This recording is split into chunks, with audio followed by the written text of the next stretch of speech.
Welcome to This Week in Money. I'm Jim Goddard. Today, Ross Clark from chartsandmarkets.com runs down the major markets. He says U.S. markets were up and away. He says gold corrected as expected, while uranium had a terrific week. Ross will take a look at the U.S. dollar. He also has a special offer for our listeners.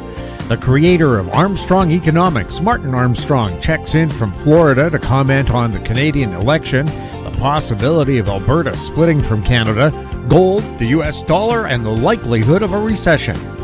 The editor of Rick's Picks, Rick Ackerman, weighs in on the first 100 days of the Trump administration, the direction of the U.S. economy, gold, cryptocurrencies, and AI. We'll talk to Ross Clark right after this. Don't miss out. Stay informed. Receive the HowStreet.com weekly recap with thought-provoking podcasts, radio, and articles delivered to your inbox. Sign up for the HowStreet.com weekly recap on our homepage at HowStreet.com. Welcome to This Week in Money, the source for market opinions. Here is Jim Goddard. My guest is Ross Clark from chartsandmarkets.com, where you'll find insightful market commentary and timely technical analysis. You can find him on X at Charts by Ross. Welcome back to This Week in Money. Good to be with you, Jim. Ross, do you have a special offer for our listeners this week? Yeah, 25% off for our new subscribers that are taking out an annual subscription. So they'll find us at chartsandmarkets.com. And, we would welcome to see you aboard. And there's also an opportunity there to take out a short-term trial offer if you're interested as well. Ross, how would you describe what happened on the markets this week? How about up, and away? This has been, 7 consecutive days with good, solid action. Pretty much across the board, some breadth numbers that were really good in the middle of the week. So this is one for the record books. We seem to be doing a lot of that, both up and down in the recent months. And all this thrashing around is not a surprise when you're getting mixed economic views. And the market really, it doesn't move on economic news. The trends are the trends, and the chatter within that is just what you hear from politicians or from economists trying to rationalize each one of the moves. But, if we step back just 3 weeks ago, VIX, the volatility index, was up near record highs. That produced just a major buy signal at around the 7th to the 9th of the month as far as the indices were concerned. And, they came back for just a minor retest about a week later in terms of the support area. So at this point, most of these indices have retraced just over 60% of the decline from the all-time high. This is, and they're getting up now within spitting distance of the March levels that were significant. So we're above that March low that was support, but we're still below the highs that we had on the March high on that good recovery bounce. So at the most, I think you're looking at probably the S&P getting up and maybe testing the levels that we saw at March. So that would be around 57.50 on the S&P. We're sitting at 56.90 as of today. Wouldn't be at all surprised now that we see a high within the next week or so, and then come back to test a decent support level again.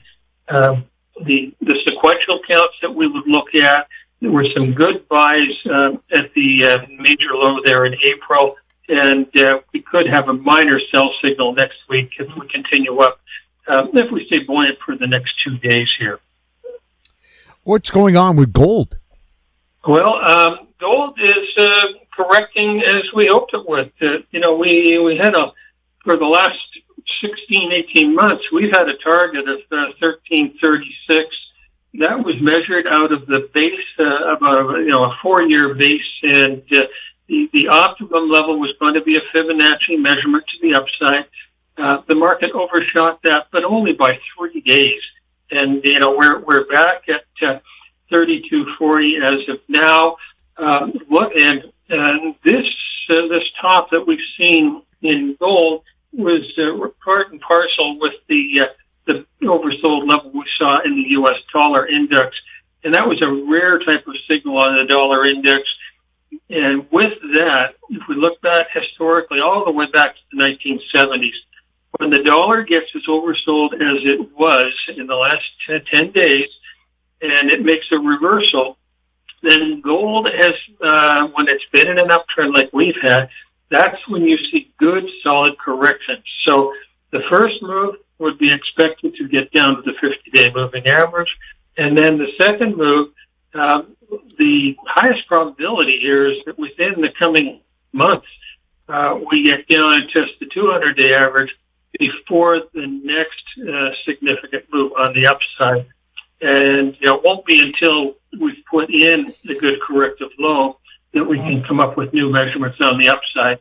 But, the overall patterns, if we look at gold divided by the S&P or gold divided by the Dow, that's a pretty good base that it's had over the last 4 years or so. And it's been a breakout. So a pullback just even on that ratio would be part and parcel with what you'd expect at this point in the gold market. Would expect also, if we come to life for another run, that silver will participate better in the next run than it has in this one. And we've got technical readings that we're looking for on silver. We've been watching for the last month or so, and they weren't capable of producing the breakout and the signals that we do need to see that would be expected at that point. So silver's just biding its time, but I think there's pretty good potential in the silver if we look at it over the span of probably the next 12 months or so. What's going on with crude? Crude oil, down and dirty. Here we are at 58.43 to close off the week. And this is right back to where it was at the close at the beginning of April when everything got hit. It's got maybe the potential to base out in here. I didn't think it had too much potential on that first drive off the bottom. But at this point, you're starting to see some small bullish divergences kick in versus the early April low. And we'll take a look to see if it really has any decent basing pattern. The oil, if we take a look at the XEG or the XLE, both of those have held up well, but some of that is probably because of how well the stock market is doing as a whole. But I think that you could take a serious look at being long the energy stocks in the next couple of weeks. What's happening with the U.S. and Canadian dollars? The U.S. dollar, as we had been hoping for, has created just a really nice basing pattern.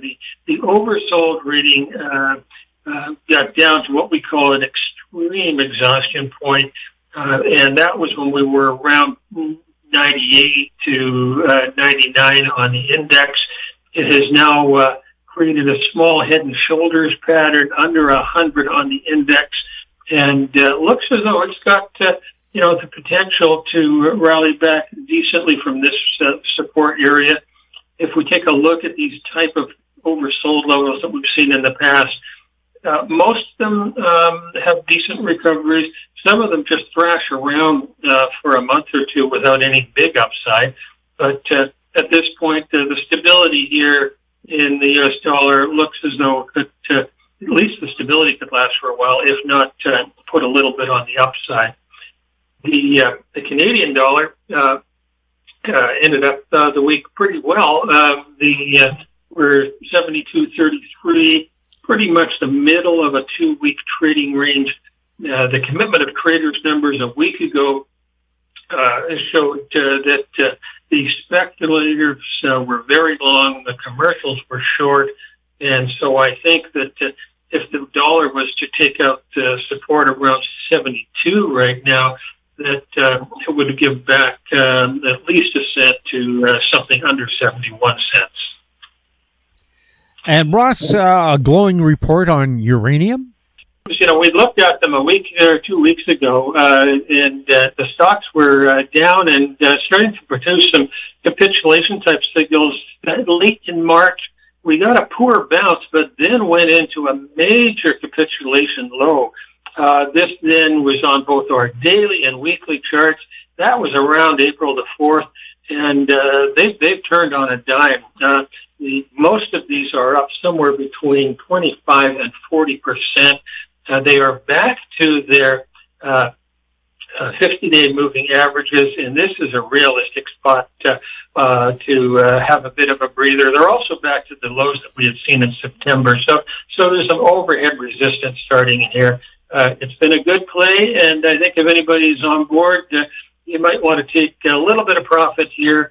And if we can give back maybe half of the gains off the bottom, it's time to load up, because I think that this complex has got just a lot of potential on the upside. Ross, can you remind us again how to sign up for your special offer? Right. StocksandCharts.com is the website, and you'll find a link on the homepage for the subscription. Ross, thank you so much for the update. Thank you, Jim. We've been speaking with Ross Clark from chartsandmarkets.com. You can find him on X at Charts by Ross. Coming up, Martin Armstrong, next on This Week in Money. Always consult your investment professional before making any investment decision. This Week in Money is archived online at talkdigitalnetwork.com. Welcome back. My guest is Martin Armstrong, the founder of Armstrong Economics, available online at Armstrongeconomics.com. He's speaking to us from Florida. Marty, welcome back to This Week in Money. Well, thank you for inviting me. Martin, can you tell us a little bit about Armstrong Economics? Well, we basically ended up with clients around the world. We got offices everywhere from China down to Dubai. And I guess what really propelled us into international fame, I suppose, was mainly because we did the foreign exchange. And people should realize that what we see in this cancel culture of freedom of speech has been declining and stuff.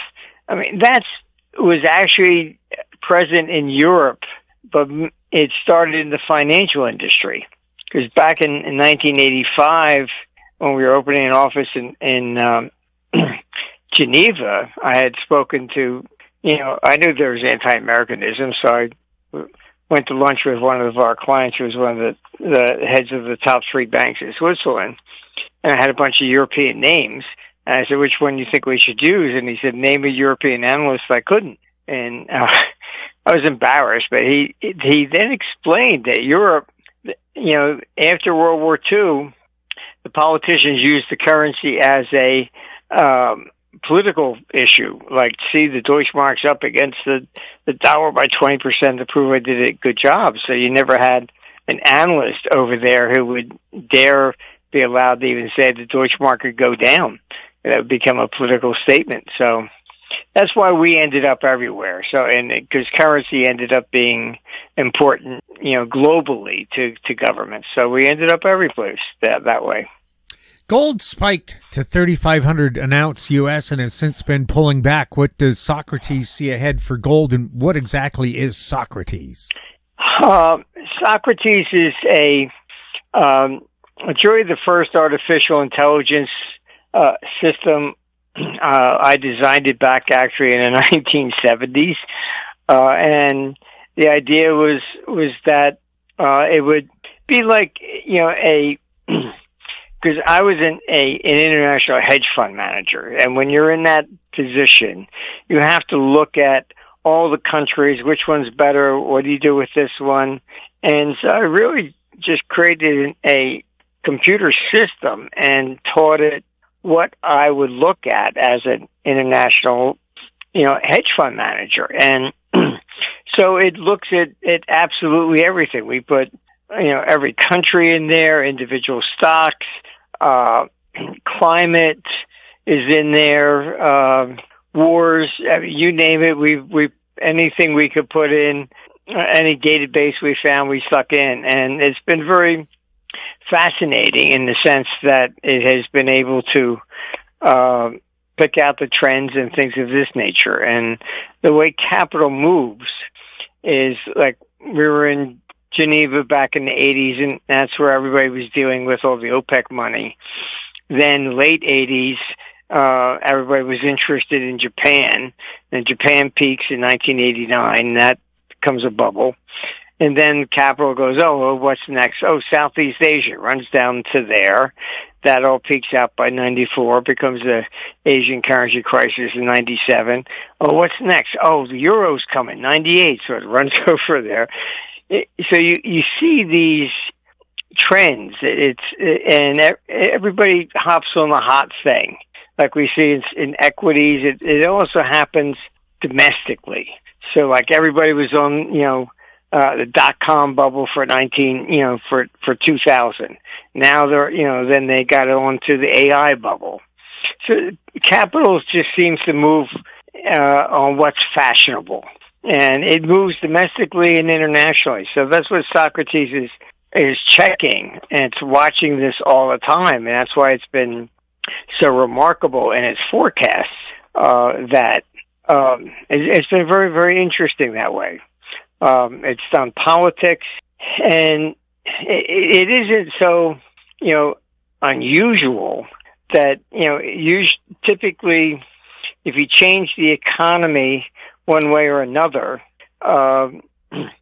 economy can be in a boom phase and suddenly goes down, and, the politics will always change. Whoever's in power gets thrown out. So, like Herbert Hoover took office in 1929. A few months later, the crash comes, and so he gets blamed, Hooverville and stuff like that. So the politics definitely changes globally with the event. So like you had Jimmy Carter in the 70s with all the inflation, and it flips to Reagan. So this has been pretty much standard. And because politics also is the same, they governments, no matter where you're at, will never accept responsibility for something. So they always need to create a external enemy, and that they basically do. Kind of like what Carney did in Canada. I mean, he was basically really running against Trump. So that's pretty standard, and you see it. Globally, Europe, they're using, right now, Russia.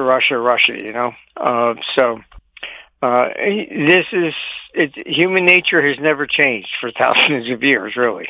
So as gold was peaking at $3,500, the U.S. dollar looked like it was bottoming. So what does Socrates see ahead for the greenback? Well, right now, the greenback will basically come down a bit for maybe a couple of months. Gold should back off also for maybe a couple of months. As long as the April high stands, then you'll get a retracement back down. But April was our target for a high there. So I think you'd see, retest for some support.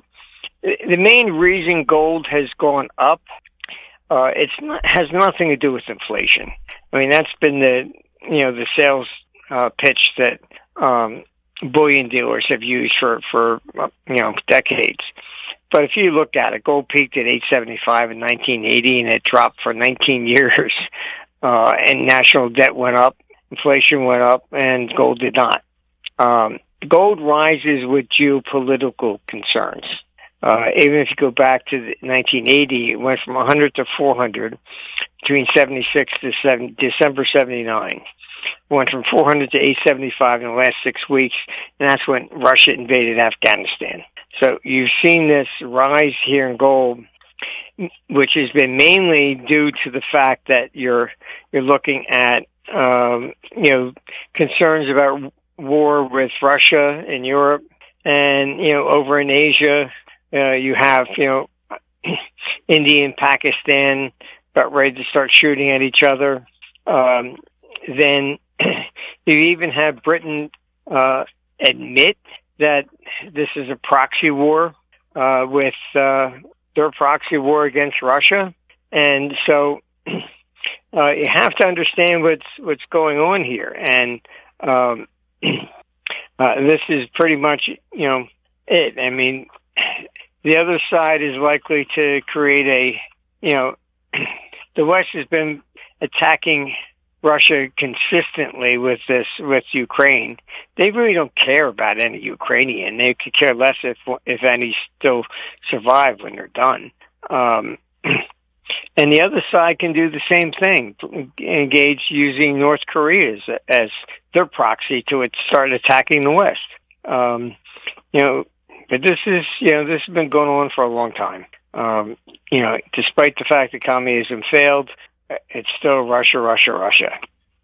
The Dow hit 45,000 points in early December, again in late January. Could this be a double top in place, or are we likely to see the Dow above 45,000? No, the Dow will move to much higher levels in the years ahead, or probably testing closer to 65.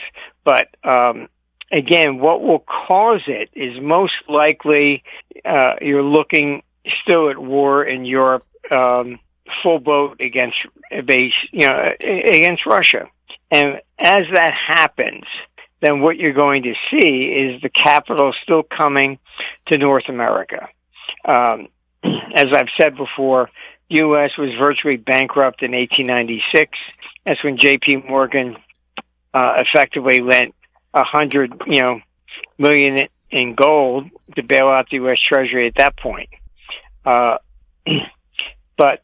by the end of World War I, we were the financial capital of the world. By the end of World War II, we had 76% of the official world gold reserves.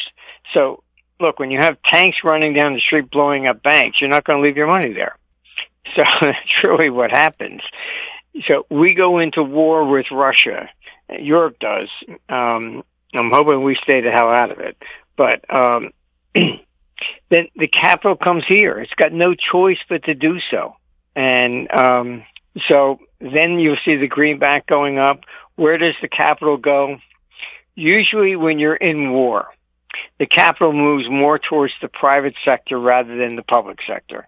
So it will probably be looking more at equities and things of that nature. Gold would then go up.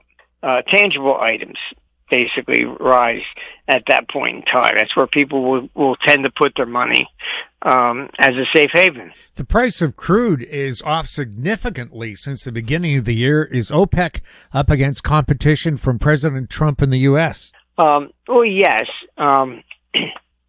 We've just seen the fallacy, really, of this whole climate change nonsense. And the reason I call it nonsense is you can Google it. Who is the first person in the U.S. Congress that even presented this as an issue? It was John McCain, and it had nothing to do with climate. He was suggesting for Europe to turn to nuclear power, and it was all about Russia. He was a ruthless neocon. And if Europe went to nuclear power, that would cut off all the energy sales from Russia to Europe. And this has been, their dream. They think that they can cut off all the economic flow to Russia, then the country will collapse. I mean, so this is pretty standard. So, I mean, climate change has never been a real issue. I mean, we have it in our computer. We have all the data.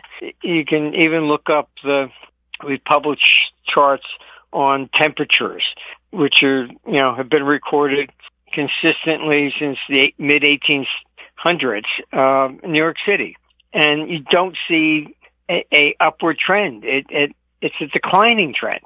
The biggest danger for society, really, is global cooling, because when you go into the cooling periods, that's when civilization declines. Why? Disease expands, all because crops fail. As crops fail, then you don't. People are they're starving, and that's usually when disease comes up. So the two of them correlate. And so I would say that just look at what's happened in Spain. They bragged about, being 100% renewables. Hopefully it goes down. Germany, this is part of the huge problem with Europe. They went on to the climate change, the COVID lockdowns, and then the sanctions against Russia. All right, you look at the GDP growth of Europe, and it's minimal compared to the United States, minimal. And what has made the United States the largest economy is that it also has the largest consumer-based economy. So 25% basically of every dollar that is spent by consumers in the entire world comes from the United States. It's only $1.20 out of every 10 that comes from Europe. Europe looks really like a basket case, honestly, economically. Very slow economic growth, and so you'll see separatist movements. I do a lot of podcasts from Croatia and Serbia and Italy and all over Europe, and I hear the same thing all the time. It's like, when will the EU fall? Because nobody's having a good time. Is the price of crude oil an indicator of lower price inflation ahead? Well, we are in a period of stagflation. And what does that mean? It means that the cost of goods are still going to rise largely because of this war effort. But the economic growth is declining. So that's really what we're looking at here. And it's this is it. So, I mean, crude oil has been declining mainly, because we're really in a recession. And this recession is going to continue and doesn't bottom. Our computer has been projecting it off until essentially, 2028. And so I would be very concerned about this at this stage in the game. But you have to understand we're into really into this recession that is going to be global, and this is pretty much what we're looking at this stage in the game. April was an important turning point for us in crude, and I would be concerned more in the summertime, looking at, from June, July period, for, crude oil, et cetera, starting to rise again. In Canada this week, the Liberals, led by Mark Carney, won a minority government. There's widespread concern of election fraud. What are you hearing? Pretty much the same thing. The biggest, I think, danger that Carney has brought is that he's really a World Economic Forum devotee. I mean, he was part of the design group to bring about climate change at Glasgow. He's basically he ran against Trump and really does want to cut off trade with the United States. And the first person that he went to when he became prime minister, he didn't go to the United States. He went to England and France. So he's part of that agenda, and it's still this woke agenda. And honestly, what will happen is we're in this separation trend, and Europe will break up. Canada will most likely end up separating, and it's going to be driven by economics. It will be East versus West, and it always has been up there. I remember with the real estate booms. They were raising interest rates because real estate was going into a bubble in Toronto. At the same time, they're putting farmers and miners into bankruptcy in Alberta. One size does not fit all. And whenever you create a centralized government and it thinks it now has the dictatorial power to force their will upon everybody else, that's when you get into these serious problems. When the Federal Reserve was originally created in 1913, you can go on newspaper.com and look. We had 13 branches. Why? Because they realized the panic in 1907 was because of regional capital flows. There was a 1906 San Francisco earthquake, and the capital moved from the East Coast to the West Coast, the insurance companies, etc., and that led to shortages of cash on the East, and banks started failing. So Canada experienced the same thing when the big real estate bubbles in Toronto was going. I remember hearing that out there, that they're raising interest rates because of that one area, rather than looking at the country. So when you have this one-size-fits-all policy, this is what brings down centralized government. Russia, China, they both collapsed under communism because one size does not fit all. You have different regional aspects, and I know Alberta just is putting in this bill that make it easier for a referendum to separate. Eventually that becomes reality. And again, it's all economics. Even the U.S. Civil War. All right. Yes, it was against slavery. Okay, fine. But that was economic. The South was looking at it from the standpoint that they're going to lose their workforce. Okay. So economically, they would be destitute with nobody actually, in the agricultural sector. Of course, the answer was just to pay them a salary, because most of them didn't leave anyhow. Afterwards, they stayed, and they just had to be paid.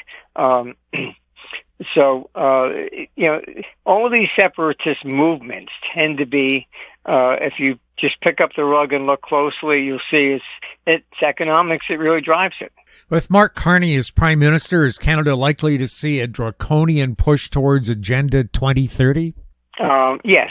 Look, I think he's already made that pretty clear. He is part of that agenda, and that's why I've looked at the stats. I think it was 60 and over. The number one issue was, basically against Trump. And so this is what you're going to see. He's part of that agenda. He's part of that thinking process. And these people are not going to change. They don't see them being wrong. Even in the United States, the Democrats, they're blaming everybody for their failure other than themselves.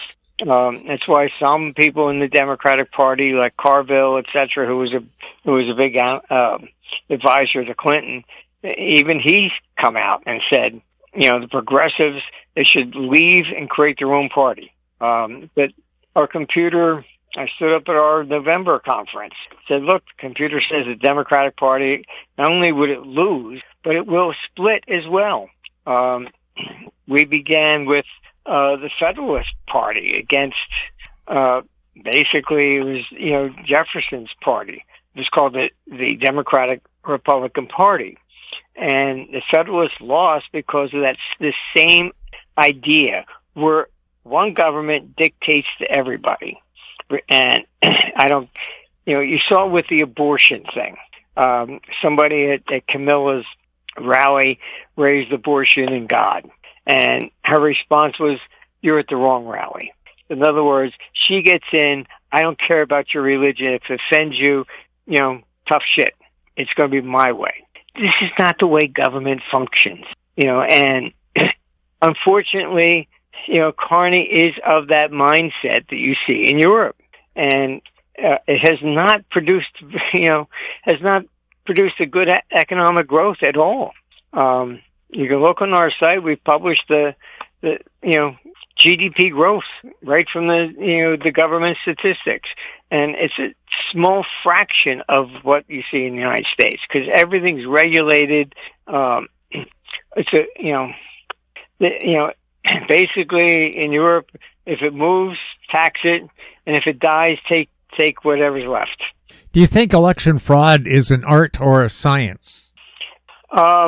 It's probably a necessity anymore, I think.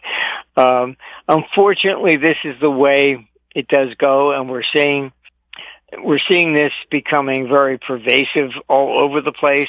Romania, the guy won the election, they just come out and say, oh, well, he's under investigation. So he, and to nullify the vote. If you look at Germany, the AfD, they initially called them Nazis and far right and all this kind of stuff. And, newspapers didn't even want to allow them to even speak. Now they're number one party. Britain, Nigel Farage's, Reform Party, press has now had to admit, we go to election now, he wins. He's the number one party now. This is, what's taking place. You'll see it in Canada, but you got to let, the economy unfold. And unfortunately, you're going to go in, part of this global decline economically into 2028. And I would be very concerned about next year mainly. And I think you're going to see it accelerate in 2026. Alberta Premier Danielle Smith is making it easier to hold a referendum for Alberta to leave Canada. Do you think Alberta could leave Canada before Quebec does? Probably. I think it's really a question of just look at the stats on the election. And it's a very stark difference, West versus East. It's always been that way in Canada. As the economics will be the driver to cause that. And as people begin to see that Carney is more aligning with the EU than he is with the United States, and that presents a problem. And because you're going to see really the European economy is in a nosedive. And everybody I speak there is just, their migrant crisis is far worse. So there's not much that you can write home about and be positive about Europe at all. And this is why they're so desperate on war. Unfortunately, you've had Germany come out and said, reject any peace deal with Trump. Britain, they all just want war. Honestly, I mean, I've never seen this in my life. It's like nobody remembers what happened in World War I and II. But this is what I'm talking about with centralized government, that they need an external enemy because they will never admit that what they have done is the problem. And that's where we're at. There are rumors President Trump offering Canada or parts of Canada to join the U.S. Do you think an offer is likely? Well, look, the merger of the United States and Canada has been an issue basically since 1776. It's been going back and forth constantly. Canada, at one point rejected the British pound and adopted the Canadian dollar to line up with the United States. So, look, economically, it certainly makes more sense because we're basically of the same culture, language, etc., and trading partners. It's the same way as Europe should be aligned with Russia. I mean, they're right there on the border, and people just get all flustered over this, sovereignty and this and we're that, and this is what basically what Carney did extract. I mean, get people all riled up about that, but economically, it's been proposed many times. Quebec even had a party called the 51st State. I'm not necessarily politically, in favor of it. I don't see Canada as being the 51st state, period. Each province would be a state. And if that happens, it would mean that each province gets 2 senators. And then really, the West is fine, but I would certainly reject, allowing the East to join, because then they would just join with the Democrats and then screw up the United States economically. So, but I think you'll see this become maybe more of an issue, at least separating from the East. Economically, it would be, yes, it would be more in line. You eliminate a lot. I mean, it'd be certainly less taxes for Canadians, etc. And I hear a lot of the Canadians have said to me, we should thank Trump because we had no idea that every province acted like its own country with tariffs on other ones. Like a lawyer in Nova Scotia cannot practice law in Newfoundland. Everything is so regulated, and each province still acts as if it's its own country. Whereas in the United States, if you're a lawyer, in New York, you can practice federally everywhere.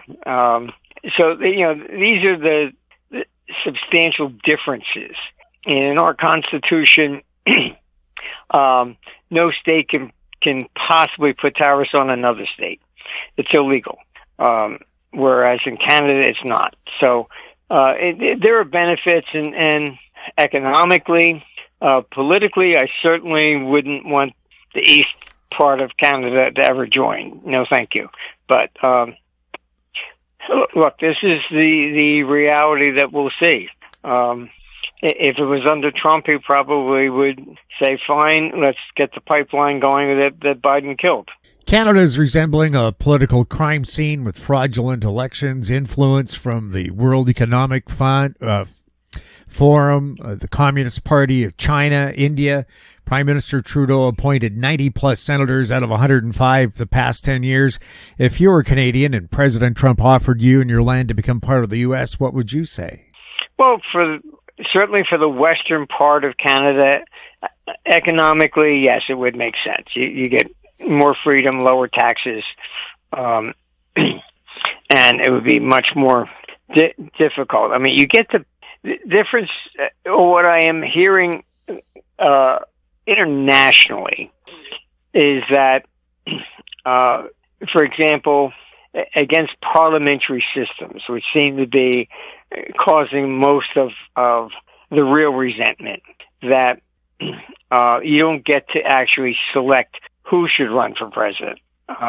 It's the party that picks Carney. Whereas in the United States, you have a primary, and the people select who's going to be the candidates. And, I mean, I find it ironic where they talk about, Putin's a dictator. Well, excuse me, the only two countries where people actually directly vote for the head of state is the United States and Russia. Ursula, who's the head of the EU, she's never stood for an election.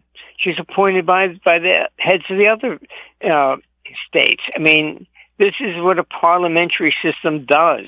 It's an insiders group. And that's been, really a very bad type of government, historically. Andrew Jackson and his war against the banks was all about that. He felt that there was a tied election, and then it went to the Congress to be decided, and Congress picked the guy who actually had less votes than Jackson. And so when he finally did get in, he basically tore the place apart. So, and he was, everything we hear today about rigged elections and corruption and politics was basically back in the 1820s with him. Home sales in Canada have dropped significantly. Usually, how long after home sales drop significantly do home prices drop significantly? Well, you're going to see, I mean, there's going to be an economic decline in real estate. We're seeing it in the U.S. It should be declining in general. The only thing that helps to support it at this stage is capital inflows from foreign sources that are looking for a safe haven to park money. I'm down here in Florida, and the realtors still say that houses are $1 to $5 million. People just paying cash. It's not even mortgages because it's money coming in that just want to park someplace.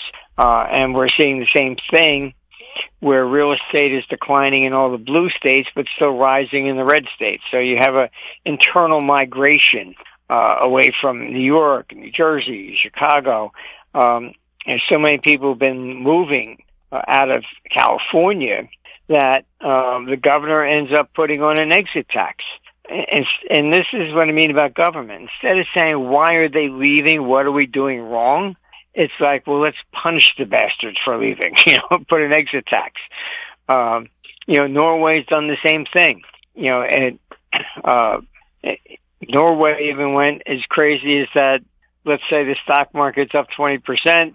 You pay tax on that 20%, but you didn't sell it yet. Then it goes down 50%. You get you don't get a refund. You'll get a credit, in the future maybe. They only see themselves. So that's pretty much the problem. And real estate is probably the most important aspect. And this is what made the 07 to 09 crisis the Great Recession. The stock market can go down, and it doesn't create a depression. The only things that create a depression is basically when the bond market crashes and real estate. Why? Because everybody's more involved in real estate than in the stock market. So when real estate declines, people spend less. This is why you're also seeing a recession, because people will spend when they think their house is rising, even though they haven't cashed it in. They feel it's more like a savings account, so they spend more liberally. And when the real estate goes down, they don't spend like that. They save. So this is pretty much what you're going to see. Real estate prices should go down, but it will be the foreign capital trying to come here from Asia as well as from Europe that will provide some floor to the real estate prices. With debt bubbles and political unrest, could Canada be heading for a severe recession? Oh, yeah. But this is globally. So we're showing you're looking at a global really recession here all the way from over the next few years into 2028, and it's international. Could a severe recession in Canada cause the mass migration that has invaded the country to return to their homelands? Probably not, unfortunately. But the mass migration that's come here is not like it was when everybody left Europe and came here. We were looking for a better life. There wasn't any socialistic medicine, and now they've come basically for all the free gifts. That's what has made things so significantly different. Have the globalists wanted a North American Union, and is that what President Trump has the ability to deliver for them? I don't think so. I think, Trump's comments were, it only helped Carney. Like I said, there's been, talk of Canada and U.S. joining. It goes back to from the very beginning in the 18th century. But I don't see it that way at all. The globalists want really to they hate Trump with an absolute passion, and this is basically reality. They want more power, and Trump sees it as trying to give power back to more to the people. I've dealt with Washington since really from the 80s, and I've heard nothing but that U.S. aid was always a slush fund since then. But Trump is the first one who's actually interested in trying to reform things. And you see everybody having a conniption over this whole thing because, he's basically cutting off their free money. I mean, I will give you one example. It's not just corruption. It's total also incompetence. My mother died in 2018. And for COVID in 2020 or 2021, they still sent her a stimulus check. Yet she was dead. They told my sister, don't cash it. I mean, you couldn't tell that my mother died, and you're still sending out checks? The Canadian Security Service, CSIS, identified 11 traitors among the members of Parliament in Canada. Investigative journalist Sam Cooper says the number is closer to 50. The government did a cover-up, refuses to release the names of these people. Likely a number of these traitors were just re-elected this week. Is this likely to help the push for Canada to break up? Yeah, look, I mean, eventually, when you put people in government like that, U.S. the same thing. I mean, look at Pelosi. Her investment strategy beat Warren Buffett. Is she really that good, or was it the fact that she had inside information? I mean, this is it. It's too much of a carrot you're dangling in front of these people, and they grab it. That's why basically I think that when the head of state picks the people to put in these positions, he's going to pick people that are going to support him. And that is in itself is the corruption. Going forward, are we likely to see volatility in the Canadian dollar and interest rates in Canada? Yes, I would really expect it from after June, and probably coming to a real head and most likely starting to see in 2026. This week, in a meeting discussing the first 100 days of the Trump administration, RFK Jr. said this: "We have ended HHS as a principal vector for child trafficking. Could this mean the demented evil swamp is being drained?" Yes. The first time Trump was president, they said to him, "Look, you're not a politician." They picked his cabinet, and in doing so, everybody that was in his cabinet was stabbing him in the back. And so this time, this is why he picked his cabinet before he even got to Washington. It was kind of like a shot across the bow of their ship, and it was like, this is it. I now know how this works. And so, he's brought in all these people. I mean, just look at the Pentagon, and you can Google some of this stuff. The day before 9/11, Rumsfeld testified before, Congress, admitting that there were, I think it was $3 trillion or $2 or $3 trillion was missing from the defense budget. Where'd it go? Oh, well, we're going to have an investigation. This is horrible. And then the plane of 9/11 hits the Pentagon. Just so happens it's the room where all the documents were, so they can't find it. They have never passed an internal audit once. And people are all upset about, Elon Musk, this is horrible, whatever. Look, obviously the government is incapable of auditing itself. If you go to a bank and you want to borrow money and you say, the bank says, well, where are your financials? Well, here, I'll just write it down for you. Well, where's the official one from your accountant? Oh, I saved money. I did it myself. It's not going to be acceptable. All right. You have to have an independent auditor. All right. And, in government, there is no such thing. The government audits itself. And we're okay. And meanwhile, they're stuffing their pockets, and every government's the same. Canada's Prime Minister Carney will be meeting with President Trump in the near future, possibly this week. Carney says he wants to do a deal with Trump after bad-mouthing him throughout the election campaign. What kind of deal do you think President Trump will want with Canada? Well, I don't know. It's hard to say. I mean, Carney is so far to the left. He is a WEF indoctrinated, puppet. Really, he's part of that agenda. So I don't know. I mean, if I was Trump, better make sure you count your fingers after shaking hands with him. Could the days of Canada being a hub for fentanyl and money laundering be coming to an end? Well, that would be good. This has been part of Trump's argument there that because they were focusing on the border of the South, and so they just set up things up north where it was easier to get it in. But look, Canada is.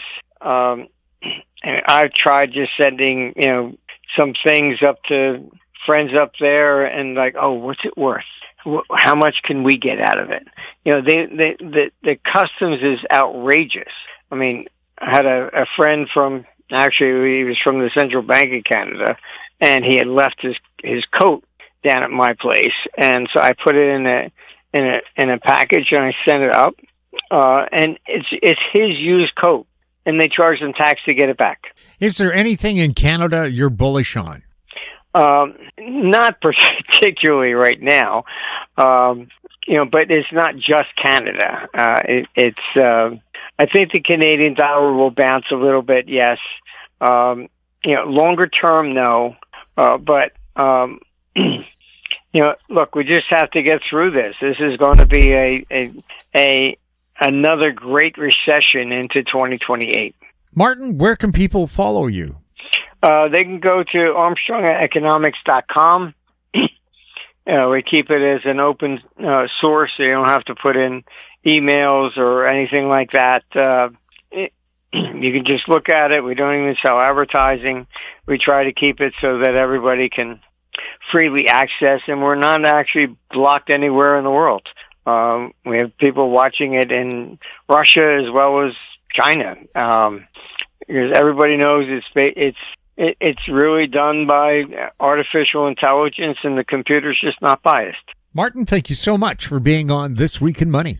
Well, thank you for inviting me, Jim. It's always a pleasure to hear you. My guest has been Martin Armstrong, founder of Armstrong Economics, online at Armstrong.Economics.com. He was speaking to us from Florida. Coming up, Rick Ackerman, next on This Week in Money. Don't miss out. Stay informed. Receive the HowStreet.com weekly recap with thought-provoking podcasts, radio, and articles delivered to your inbox. Sign up for the HowStreet.com weekly recap on our homepage at HowStreet.com. This Week in Money is archived online at TalkDigitalNetwork.com.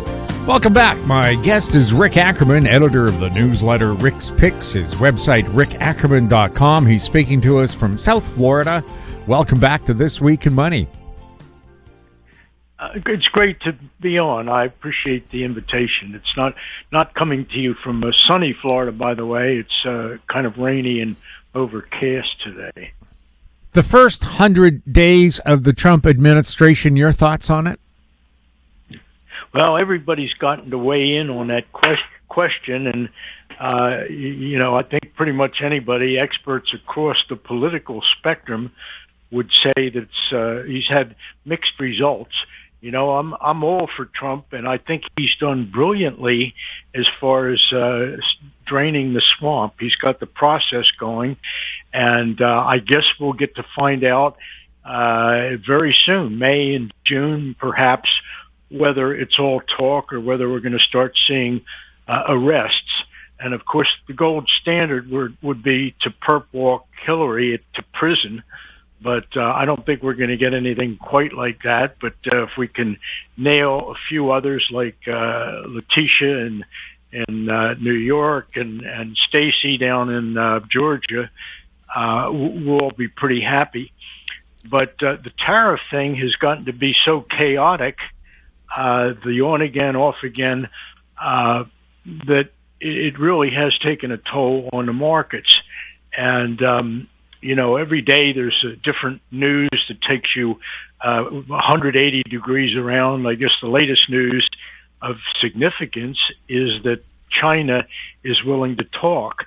But you can see I mean, you can't blame Trump for trying. The U.S. holds all the cards here, and even though Canada, by electing Mark Carney, is basically saying we would rather go to war with the U.S. At a practical level, they're really just shooting themselves in the foot. And it's not like just Canada won't survive economically without the U.S. China will certainly survive, but they will be very heavily wounded. So I think, if you take a step back, all the Trump, all the tariff brouhaha is not necessarily a bad thing, although it's being reported that way by virtually every mainstream news outlet. They're all after Trump's scalp, and they still suffer from Trump derangement syndrome so seriously that nothing that Trump does can be perceived or written about as beneficial. Is the U.S. likely to see a bear market and recession? Well, just based on purely technical evidence, I've got a chart that showed when stocks a few weeks ago got hit really hard. It was based on a raid on our treasury market by Europe. They had stockpiled enough treasuries to hit us in such a way that it would, I guess in their estimation, cripple the U.S. economy, and Powell would finally have to act to loosen, to save all the U.S. hedge funds that were up to their ears in a position that was getting absolutely obliterated because of the European raid. So that Sunday night, it looked like the stock market was poised to make a giant move down, and based on a chart, I saw it making only a pretty a nasty move, but I saw a limit to it down around 48, not around, but exactly 48.20 on the SPX chart, the S&P 500 cash. And it did, in fact, come down hundreds of points to within a hair of my target. The low was 48.35. And since then, we've had a bounce of, as of today, I think it's close to 800 points. So based on this turn from exactly where I thought it should have happened, I reasoned that if that was the end, that was the end of the bear market, and if that was the case, we were not going to have a recession, and that all the tariff brouhaha was going to amount to nothing. That the tariff, all the tariff edicts and changes of heart were not going to take a heavy toll on the global economy. So I'm still there, and I have left the commentary in place on my website, Ackerman.Trump, that said that, and I plan to let it run until the market proves me wrong, mainly by dipping below that 48.20, because if it does, it'll be time for Katie to bar the door. It will not be very, very good.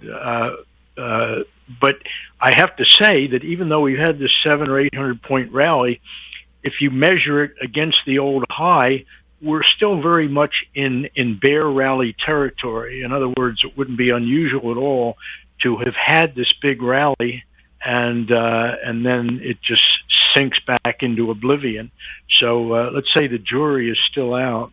What's the state of the U.S. housing market?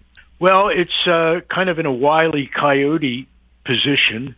The prices have gone up so high, and of course mortgage rates are prohibitive, especially for new first-time buyers. And the reason the market hasn't collapsed is because that chunk of it between maybe in the $500,000 to $2 million range, it's baby boomers who are not desperate for the money.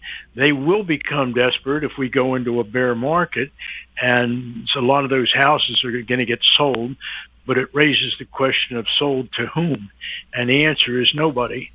The baby boomers have, by and large, hunkered down in homes that they probably think of as too large. They like to downsize, but these days, if you downsize, you're paying more for the smaller place than you can get for your for your larger place. So the market is sort of frozen. It's in a state of suspended animation pursuant to a residential collapse. And we know that the commercial collapse is already well underway. The only thing that keeps it from becoming a headline collapse is that all of the cities are carrying these buildings as at full value, and you know, the real estate moguls, the rentiers, the landlords are getting breaks from the cities, probably on taxes and on the appraisals. So nobody's calling a spade, and all these commercial buildings are the vacancy rates are extremely high, and I don't see that as ever improving. I don't think people are ever going to come back to the office, although when it happens in a small way in some city for some small reason, it's always pretty limited. It's not like everybody's going back to work, but although some employers, a few of them, have succeeded in muscling their employees to come back to the office. But there's no way really to get rid of the commercial overhang, and it raises the question, what are these buildings going to be when they reach the point of dereliction? So that's a big problem, and even with my 48-20 idea that was the last of the bear market, we still have to face a real estate collapse. It's coming at some point, and I think Trump and whatever positive associations we have with his policies has held a recession in abeyance. Do housing market crashes guarantee recessions? Yeah, they do. I mean, they are recession. When you take all the money that just goes into buying appliances and refurbishing and all that, that's one factor. But, you also have every city in the country starving for tax revenues as the lower, a few sales at distressed prices lower the assessed value of all the homes in the neighborhood.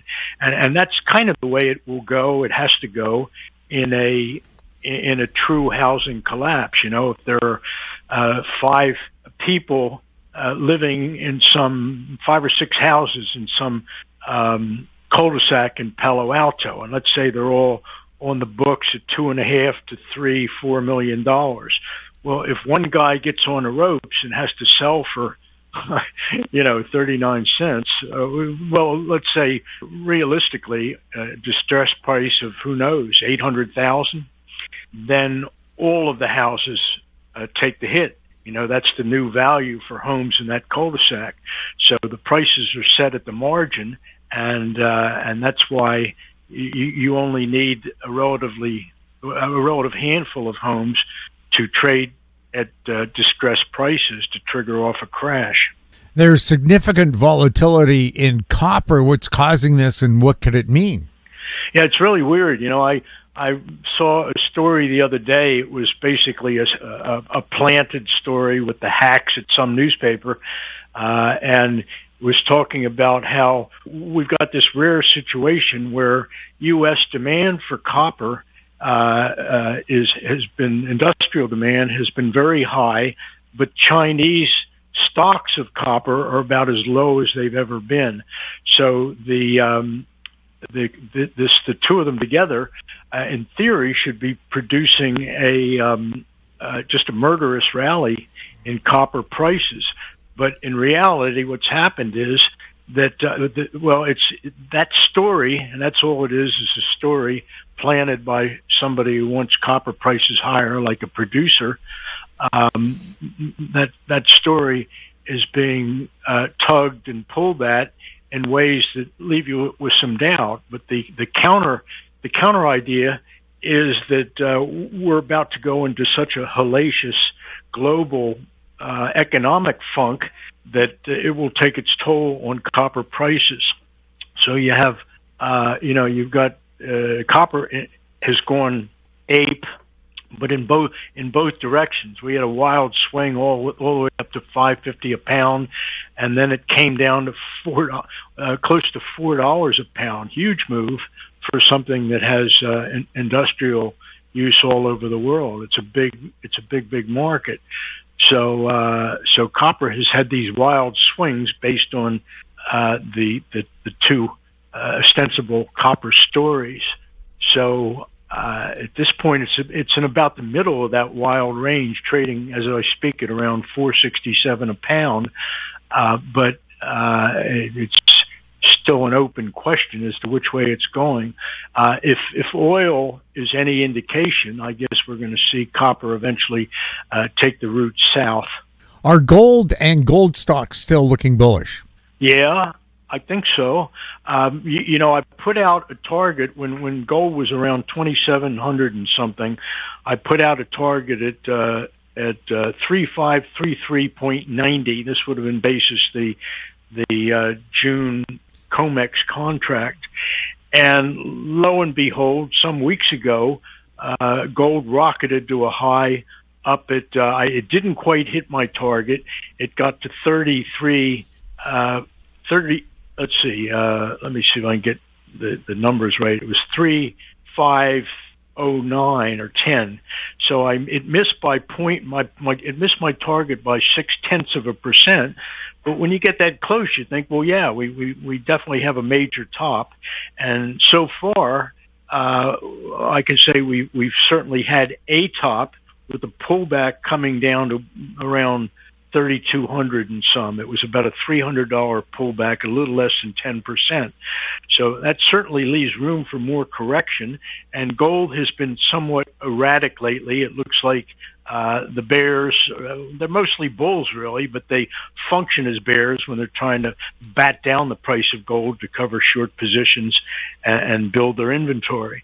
So we all know that pretty much every sovereign entity on earth is accumulating gold quietly or otherwise, and so you really can't look at any decline in gold and say that's the end. I mean, I don't have a specific target, but I find it very easy to imagine that gold will eventually go well above 3,500, and of course the number that comes to mind in that scenario is a nice round $5,000 an ounce.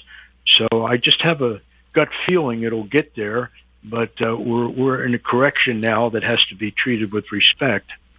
Anything happening with silver? No, nothing is happening with silver. It's so depressing that I'm thinking of taking it off my front page. The play on gold is such an obvious bet that this world has got some troubles and they're going to get worse.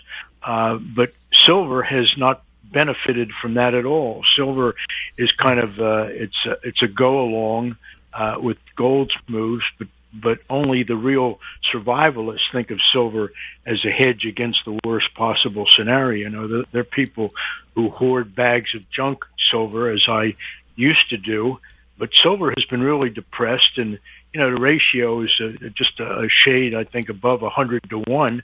Which historically speaking is ridiculous for gold to trade at 100 times the price of silver. And there's no doubt that if the gold market has further to go in gold, it's going to pull silver along with it. You can stretch that ratio out of shape only by so much before silver's value starts being acknowledged and appreciated. What's your opinion on cryptos and the U.S. building a crypto reserve? Well, I love to talk about crypto because it's not even an argument. It's absolutely true that crypto is a fake. It's a fraud. It's a hoax, but it works, and people have made money on it. I got nothing against buying Bitcoin when it's low and selling it when it's high, or reversing shorting when it's high. And I also have no trouble seeing, even on the charts, certainly, prices as high as 133,000 or even 144,000. I've got a couple targets well above the current 97,741. So So Trump is obviously, or he's made it clear that he is favorably disposed toward crypto. He's open to experimentation, and I think he thinks of it really as a possible resource, as an asset that the U.S. can hawk at some point. The U.S. can get involved officially in crypto, and it would be one more source of collateral. Trump is really trying to put the U.S. balance sheet in order, and that at some point will entail borrowing against assets. And I think we talked before about something that press is too stupid to understand or report on, but it would be this Trump idea that the U.S. could borrow against your and my home equity. They would give us a piece of paper that would have a coupon rate. We could collect interest on the government's borrowing on the equity of our homes. We would have a source of income, and I think the government would backstop the low end. But I have to say, as skeptical as I would be about that plan, the government saying, hey, we're here to borrow. It's one thing to say we're here to help, but it's another for them to come and say, hey, we're here to borrow money on the value of your house. As skeptical as I am about that, if the mechanism were to include in the principal amount a gold guarantee. In other words, they say we're going to borrow, but we're going to tie the repayment to gold. There's going to be a portion of this, 20% or whatever, will be effectively gold backed. Well, with that, they'd make a believer even out of me. So apparently, this is just a number that gets bandied around. Gold would become useful to Trump and his idea of a government that sticks to its budget at $5,000 an ounce. That's kind of the magic number where America's gold hoard, assuming it's still there in Fort Knox, would be worth something to us to effectively recapitalize the country, really, to monetize what we have that has value. So it's not a bad plan, really. And we got so many people screaming bloody murder about things that if you play the logic forward just a little bit, a lot of these things Trump is doing have to have good consequences if we can get there, if we can get past, well, for one, the commercial real estate collapse that I mentioned. But if we can avoid recession and keep chugging along, you're going to see a lot of Trump's policies bear fruit.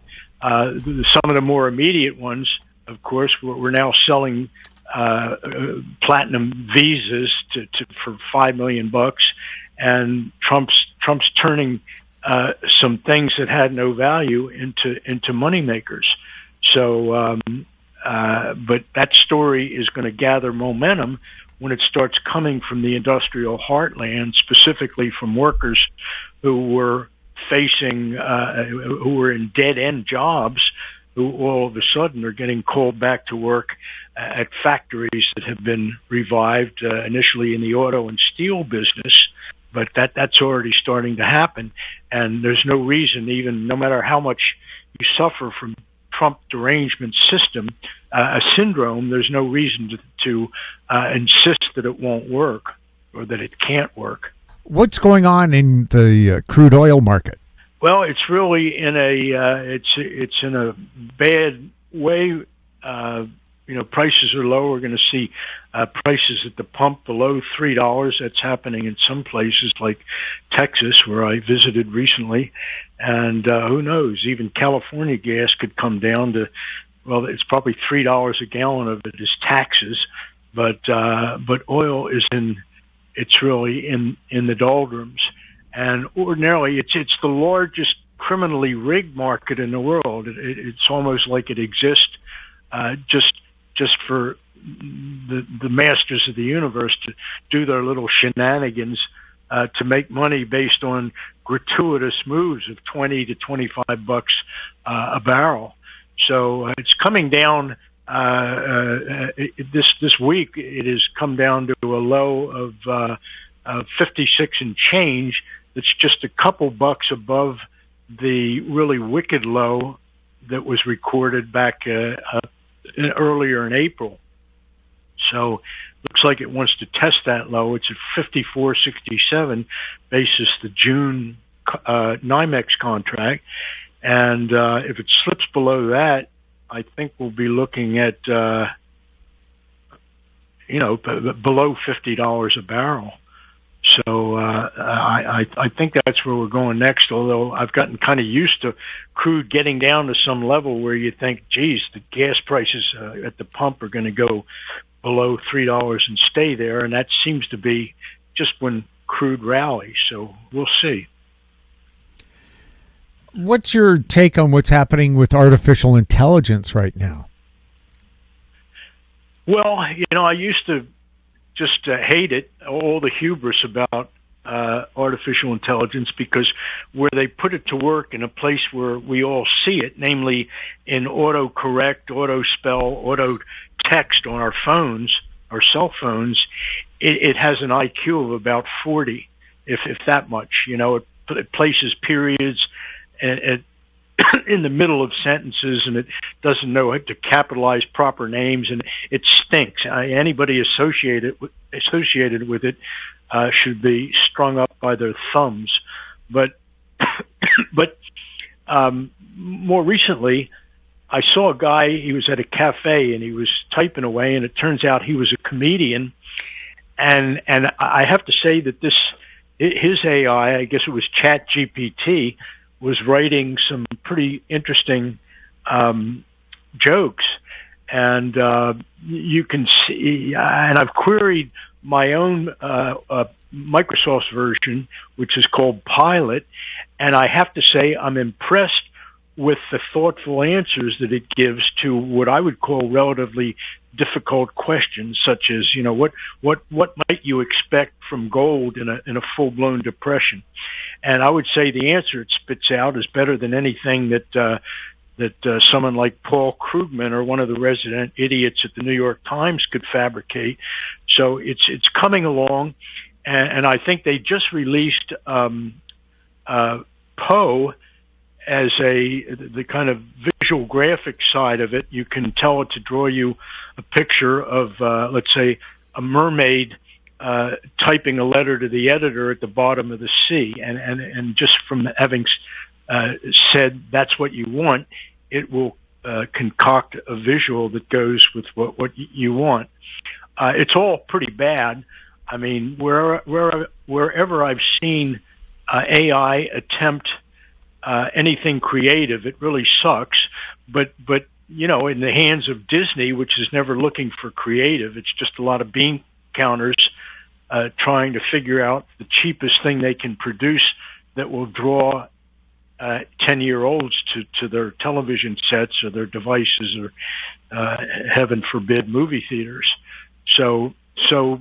But you just have to keep remembering that AI is not really intelligent at all. It's not a thinking thing. It's just taking a large language database and organizing words so that they pass muster with human customers, users, clients.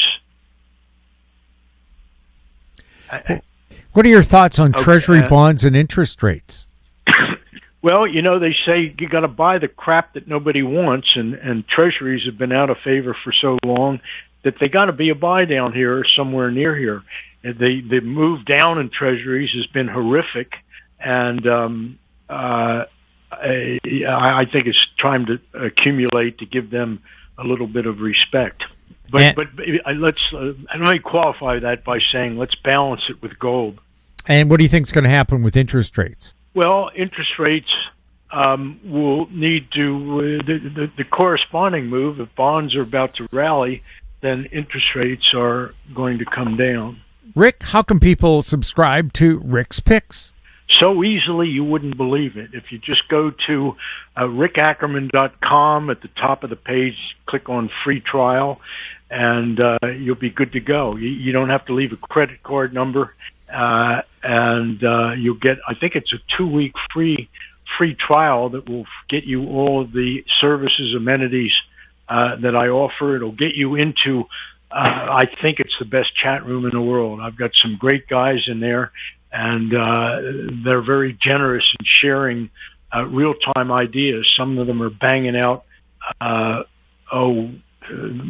profits every day and this or that. It can be from buying options or naked shorting options, futures contracts, but it's pretty busy. So anyway, just again, rickackerman.com, click free trial, and you'll be there in a jiffy. Rick, thank you so much for being on This Week in Money. Well, it is always a pleasure, Jim, and I do appreciate your inviting me on. My guest has been Rick Ackerman, editor of the newsletter Rick's Picks, his website, rickackerman.com. And that wraps up our show for this week. We'd like to thank our guests, Ross Clark, Martin Armstrong, and Rick Ackerman. And thank you for listening. If you have any questions for the show or for our guests, you can send them to info@howstreet.com. I'm Jim Goddard. We'll be back next week with more This Week in Money. Comments made on This Week in Money are an expression of opinion only and should not be construed in any manner whatsoever as recommendations to buy or sell any financial instrument at any time. Archived online at talkdigitalnetwork.com.